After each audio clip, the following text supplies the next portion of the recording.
कई बार लोगों को ये डाउट रहता है कि उनको स्पीच थेरेपिस्ट की ज़रूरत है कि नहीं। और काफ़ी सारे केसेस में मैंने आपको बताया है कि अगर आप अपने आप कार्य नहीं कर सकते तो आप स्पीच थेरेपिस्ट की हेल्प ले सकते हैं। लेकिन आपको ये बताता हूँ कि स्पीच जो थेरेपिस्ट होते हैं उनका क्या कार्य होता है और किस तरीके से वो लोगों की हेल्प करते हैं। ज़्यादातर केसेस में वो बच्चों के साथ कार्य करते हैं, क्योंकि जो बच्चे होते हैं कई बार जो शब्दों का प्रोनाउंसिएशन होता है या जो बोलने का तरीका है या अपने जो स्पीकिंग ऑर्गन्स है, जैसे आपके लिप्स हो गई, आपकी जो टंग हो गई, या किस तरीके से अपने मुंह से हवा निकालनी है, तो वो जो तरीके होते हैं कई बार वो गलत तरीके से इस्तेमाल करते हैं और इसी वजह से जो स्टैमरिंग की प्रॉब्लम या आपके जो तुतलाने की प्रॉब्लम आती है, मेनली आपके तुतलाने की प्रॉब्लम आती है, क्योंकि जो स्टैमरिंग की प्रॉब्लम है वो थोड़ी सी डिफरेंट है और वो कई बार सोच के ऊपर है कि आपको थोड़ी सी एंग्जाइटी हो रही है या थोड़ी सी घबराहट हो रही है। लेकिन स्पीच जो थेरेपिस्ट होते हैं वो भी आपकी वहाँ पर हेल्प कर सकते हैं। लेकिन मैक्सिमम केसेस में आप अगर बड़े हैं और जो आपको मैं तरीके बता रहा हूँ, आप उन तरीकों को अगर आप इस्तेमाल करते हैं तो आप ये सारे के सारे कार्य अपने आप कर सकते हैं। और अगर आपको ज़रूरत है स्पीच थेरेपिस्ट की, वो स्पेशलिस्ट हैं, वो आप वहाँ जाके उनकी हेल्प ले सकते हैं। लेकिन मेरी जो आपको सजेशन है वो ये है कि आप पहले अपने आप कोशिश करें, क्योंकि मैक्सिमम जो लोग हैं वो कहीं जाए बिना अपने आप को ठीक कर पाते हैं और आप भी कर सकते हैं। तो आपको सिंपली ये देखना है कि आपके अंदर जो प्रॉब्लम है वो कहाँ पर है। अपने अंदर एक मोटिवेशन लेके आना है, एक कमिटमेंट लेके रखना है कि आपको ये कार्य करना है और आपको करते रहना है, प्रैक्टिस करते रहना है कि जब तक आप ठीक नहीं हो जाते।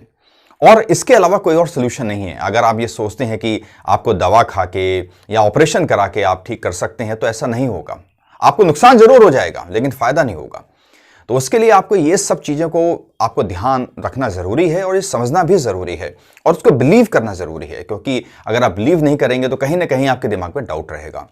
तो जो स्पीच थेरेपिस्ट हैं जो वो कार्य कर रहे हैं वो भी आप अपने आप कर सकते हैं, काफ़ी सिंसियरली कर सकते हैं, क्योंकि स्पीच जो थेरेपिस्ट हैं वो आपको थोड़ा सा ही समय दे रहे हैं, लेकिन आपके पास अपना पूरा समय है और आप जब नॉर्मल इंटरेक्शन करते हैं तब भी आप वो सब चीज़ें यूज़ कर सकते हैं।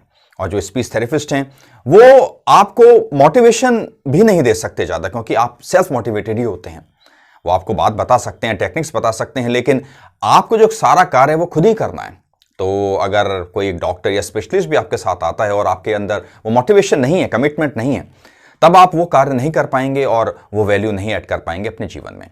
तो ये सब आपको करना ज़रूरी है और उनका जो मेन रोल वो ये होता है कि आप जिस तरीके से बोल रहे हैं, जैसे मैंने आपको पहले ही बताया था कि जो अच्छे स्पीकर्स हैं आप ये देखिए कि वो किस तरीके से बात करते हैं और उनके जो प्रोनाउंसिएशन है किस तरीके से होता है।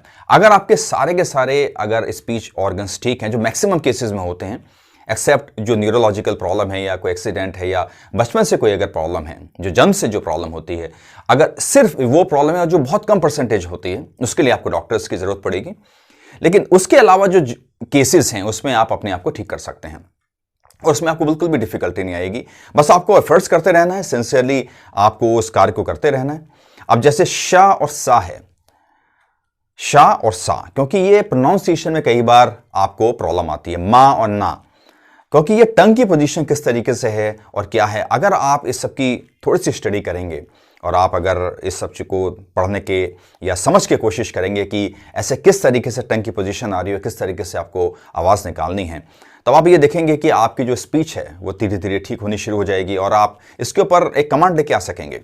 आने वाली वीडियोज़ में मैं आपको ये भी बताऊँगा कि किस तरीके से आप वो प्रोनाउंसिएशन आप कर सकते हैं, लेकिन प्रैक्टिस आपको खुद ही करनी है। तो ये एक छोटी सी बात थी जो मैं आपको बताना चाह रहा था कि स्पेशलिस्ट का जो कार्य होता है वो क्या होता है। वो कार्य आप खुद भी कर सकते हैं, क्योंकि आप अगर मैच्योर हैं, आप बड़े हैं और आजकल इतने सारे रिसोर्सेज आपके पास हैं तो आपको ज़रूरत नहीं है। लेकिन अगर आप हेल्प लेना चाहते हैं आप बिल्कुल ले सकते हैं, लेकिन प्रैक्टिस आपको खुद ही करनी पड़ेगी।